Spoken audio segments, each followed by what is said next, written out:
Hi, everyone. Thank you all for joining us tonight. This is a special screening of The Mole Agent presented by Cinetic Media and Gravitas Ventures. We're going to screen the entire film, which runs about 84 minutes here directly in the webinar. And then we'll follow that up with a live conversation with the director, Maite Alberdi, who will be calling in from Santiago, Chile. So I hope that you guys enjoy the film, and I hope that you'll stick around to ask some questions of the director when we're back. Enjoy the show. Thanks.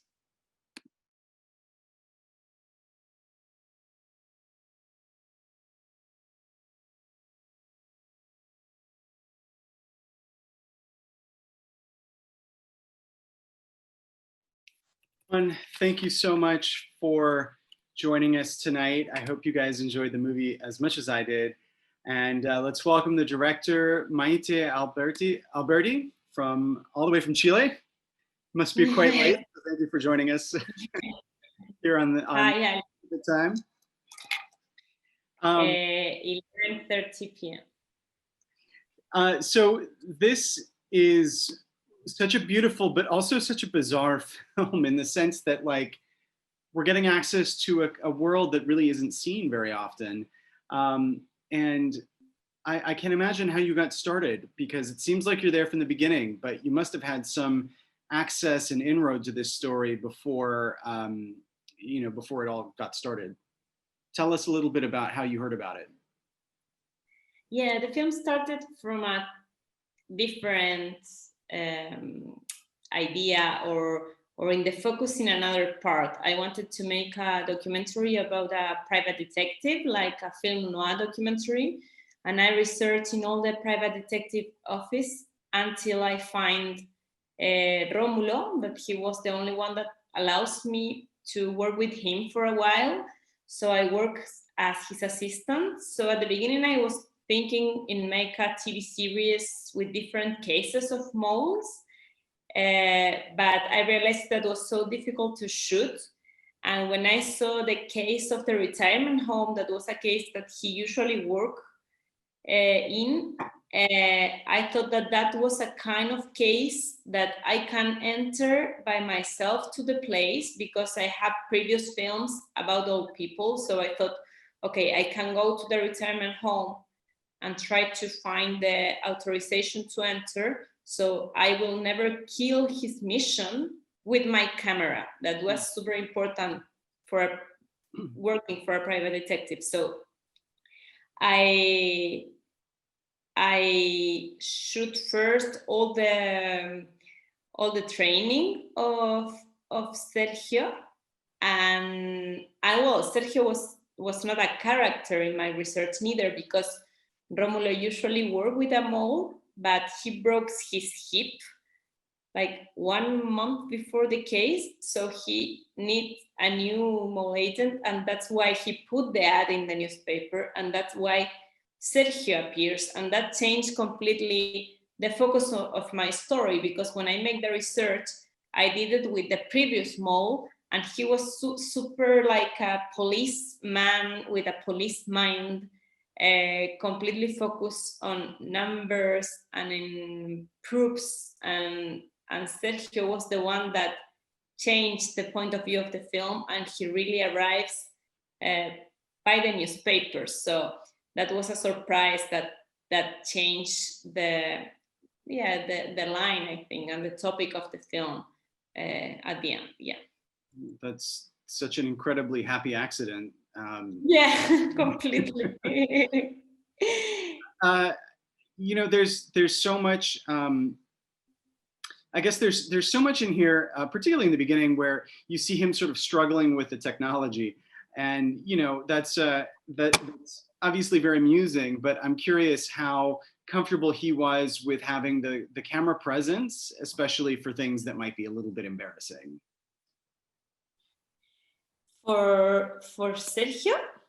I mean, really, and just even filming the individuals in the beginning, are shown obviously struggling with the camera phones, and then eventually with the video camera and the glasses. Yeah, I think that like he was Sergio was conscious of the camera because we explained to them that we were making a documentary, and he knew that he has to work with his cameras also. But I think that at the end he never really understand what was he managing, the power of the image that he can make, and neither like he knows our presence all the time, but he was completely focused on his experience. So the camera like was there, but neither their camera and neither my camera was really important for him in some point, I think. What was the conversation like with the institution to bring in cameras? Because if this is a detective story, then I can imagine, you know, if some people have any thought that you might be digging something up, they might not want it to be filmed. Yeah, it was super difficult to plan because I went with the producer by my own to the retirement home, and we tell to them like a big little lie because I said, okay, I want to make a documentary about old age here and everything that happened here, good things and bad things, and I want to be here for 4 months. And I told to them, if someone new arrives in this period, I want to focus in the experience of new person living in a retirement home. And they allows me to enter, and they signed the release, and all the people that work there and all the residents also signed the release. But I never told to them that it was a mole agent, like a spy film. And when Sergio entered, we were already shooting two weeks before, so we act that we don't know each other from before. So the people was already used to us when Sergio entered. But my big problem was at the point when I realized that it was a good place, and I realized that I entered with a lie. And for me at the beginning, the lie was not bad because it was like, okay, I'm going to show a crime or show a bad place, so I have to lie to enter here. But when I realized that I really love the place, I started feeling super guilty about how I enter. So my question was, okay, in which point I'm going to tell to them the truth? Like I cannot tell in the middle. And when I finished the shooting, neither, because they were going to be afraid. So as soon as we finished the film, they were the first people that we invite to see the rough cut. And then I say the truth to them, and I say, okay, we lied to you. Sergio was a spy. He was a mole agent. And they was like, what? Like they never suspect.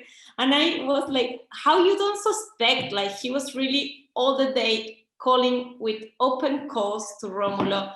Romulo, you see him as a detective like all the time, like, and they never, and everything was so weird, but they never suspect. So yeah, it's incredible. And they love the film, and they feel that the film really represents what happened to them all the time. So they're super happy with the film. And for me, that it's a big relief, because I don't know if I can live with this film if they hate it, because I have a commitment at the end with them because it was a good place. Yeah. Well, so that's with the people who run the nursing home, but or the retirement home. But what about the residents? What, you know, at what point have they been told that he was there as a plant? Because there's a lot of emotional issues going on there with you know, sort of him leaving and what that means to the people that were friends with him. Yeah, I think that for them, like, in some point, it's so real, that relationship, and they are friends until now. And Sergio, before pandemic, he went like really once per week to see her friends, and they speak now all the time. So even with that lie that he also explained to them at the end by his own, I feel that they know that the relationship that they have, it's true, and they never like discuss that in some point. Yeah. So it sounds like you agree with Sergio's assessment in the end that, you know, nothing that it's not the institution that's that the institution is taking care of the mother. And I'm curious if this film or his, I guess his reporting back affected the way that the family sort of thinks about the institution, or if they've come to visit, or how things might have changed as a result of this whole process. Yeah, I think that it's completely Sergio the ones that put the point of view of the film, because at the end that it's the topic, and for me the big question is like, we have the prejudge, or at least in Latin America, the prejudge of retirement home are bad places, and nobody wants to go. It's completely different than in the States. Nobody wants to go to live in a retirement home because it's a symbolic death, because like are bad places. But it's a symbolic death in some way, because now retirement homes are completely isolated from society and from the family previous world. So for me, Sergio, it's like putting a big present question. It's like, it's a good place, we need this place, but we need to make like bridge and connections between family members and societies and retirement homes. So how we can have people in retirement home, and at the same time how we manage to don't abandon them in these kind of places. And it's not only about the family members, I think it's also about we as society, like they don't participate in cultural world, like they're completely isolated. So yeah, for me that it's the point of the point that puts Sergio, it's the main topic of the film. And on the private detective world, it's only an excuse or a starting point to go to there. I wanted to ask about the permissions that you had from the from the residents there, and really what I'm asking about is the woman who falls madly in love with him, because there's some very intimate conversations that you capture, and I'm curious, sort of what was the dynamic that you had filming? Was there a certain amount of, I mean, would they tell you like, yes, you can film, no, you can't? Was it just once they had signed the release, you were sort of out to sort of follow your instincts as a filmmaker? Did they have any input after something was shot, you know, saying like, oh, that, you know, I don't feel comfortable with that? I mean, how did that work? Yeah, completely. As to you say, like, of course that we have all the release before, but when we are shooting, also with the character, or mostly with the character that have dementia, that they don't sign the release, their families sign the release, and you're in a situation that, okay, you explain to them all the time what you are doing, but are they really comfortable with the camera in each moment? So that is a question of each scene and of each moment, and really like trying to explain to them every time what are you doing, and every time feeling how are they with the camera. And with all the character was like that, like they know that we are there, but each time that we are shooting, we tell to them that we are shooting. So in some point, like it's an implicit and explicit permission, like, and when you feel that they don't want to be shooted, like we don't shoot. But and we have scenes that explicit, they say like, I don't want to be show like that, and they're not in the film. So it's like even if you have the release, it's a constantly release in each scene, I think. So I know that we have just a little bit of time tonight because it is very late in Chile. So I want to just quickly take a look at some of these questions okay, so I'm going to take a few questions from the audience here, and normally I might bring them over, but I think in this case, for just to go through as many as we can. This is from Wendy. I didn't realize until your discussion that it is actually a documentary. It works so well as a scripted story. Is it being marketed as a documentary? Yeah, it's been marketing as no, it's a documentary, and we always say that it's a documentary and everything that happened is true, and the characters are real and the world is real, and yeah, it's like reality sometimes is more surprising than fiction, but yeah, it's a documentary and we promote it as that. Yeah. Okay, let's see. Tell us a little bit about how you shot it. So did you have multiple cameras going? What was the sort of impact of the crew? I mean, I'm kind of paraphrasing the question here.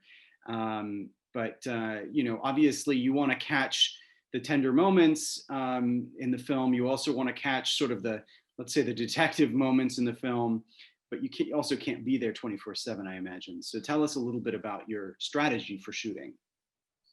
Yeah, we are not 24/7, but we were like 6 days per week, 10 hours for 4 months. So we spend a lot of time there. So in some way, we really know that place, and we started to know how that place work before we shoot. So I'm going to give a small example.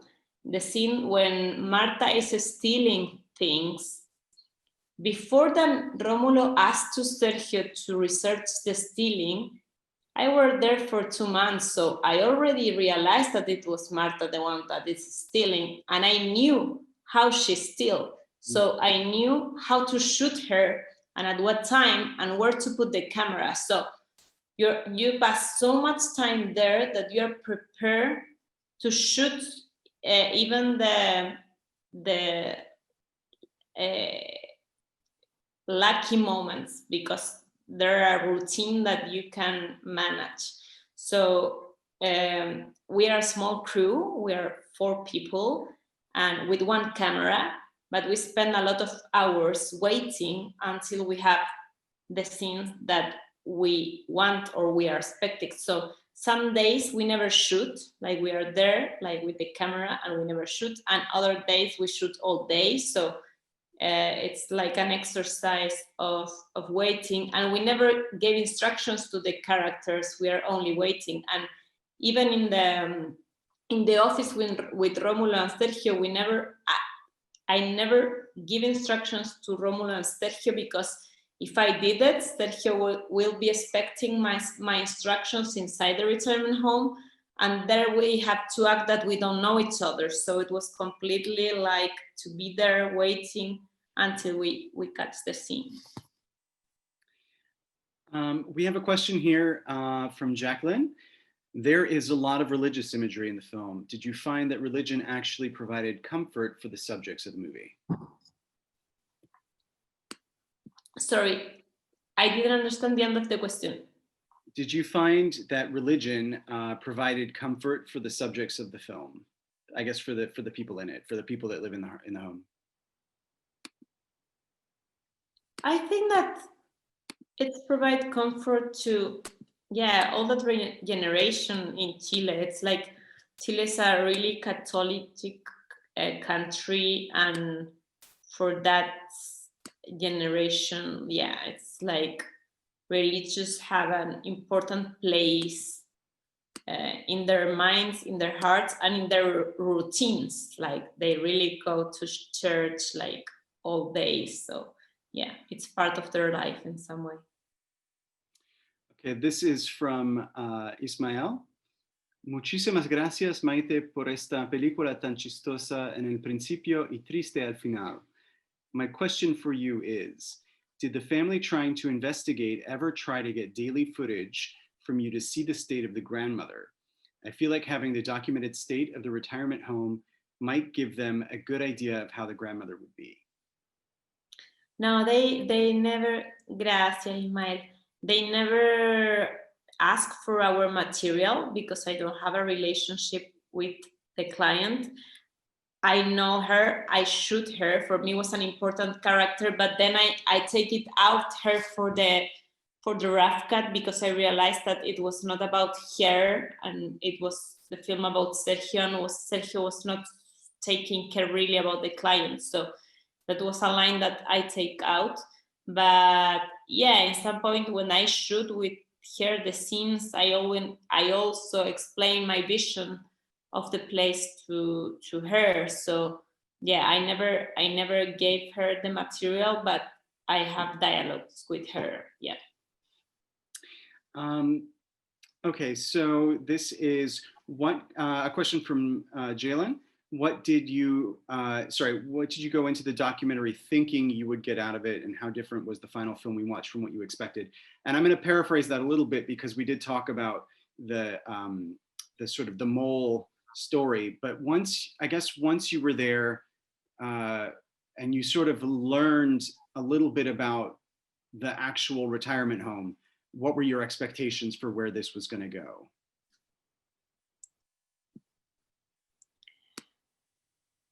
Yeah, I think that my expectations at the beginning, like my expectations with the film or with the story? I think with this, well, I mean, I guess both, but I mean, it's probably one of those films where if you don't know what Sergio's sort of time there is going to be, if you don't have a sense of the end date, I mean, maybe you did, then you could presumably continue to film. As circumstances would have it, he chose to leave. So what was your plan, I guess, for how this film would end? No, for me, like, my plan was completely, or my first script or my first development idea was completely on the case. That's why the client was super important, and I shoot her a lot.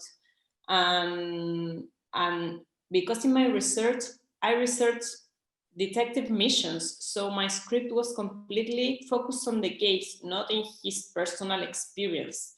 So when I realized that his personal experience was so emotional than the case that was completely rational, like I have to live that story of the case, and the case was only the starting point. So in the narrative, the case developed a lot, but not emotional. So it was him that put the emotional thing on the film and moved the story to that place. But in my mind, yeah, it was a film about a case, and all the reasons that why the client was researching, and what did she feel at the end. Like, that was super important for me, but in the editing room I realized that it was not. Yeah.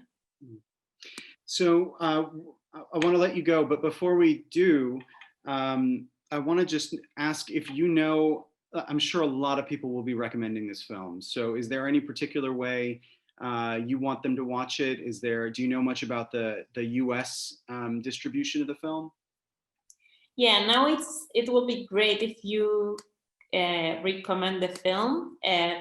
It's the Chilean candidate. It's the Chilean entry for foreign film at the Oscars, and we are also working in the documentary campaign for the documentary competition. And now it's in Hulu, and next week it's going to be available on POV for all the US. Well, that's great. Let's steer everyone to Hulu and POV. And this is such a special movie. I'm so grateful that we had a chance to share it with our audience. And thank you so much for staying up late to talk to us. Thank you, Alec. Thank you very much for the invitation. Have a great night. Thank you.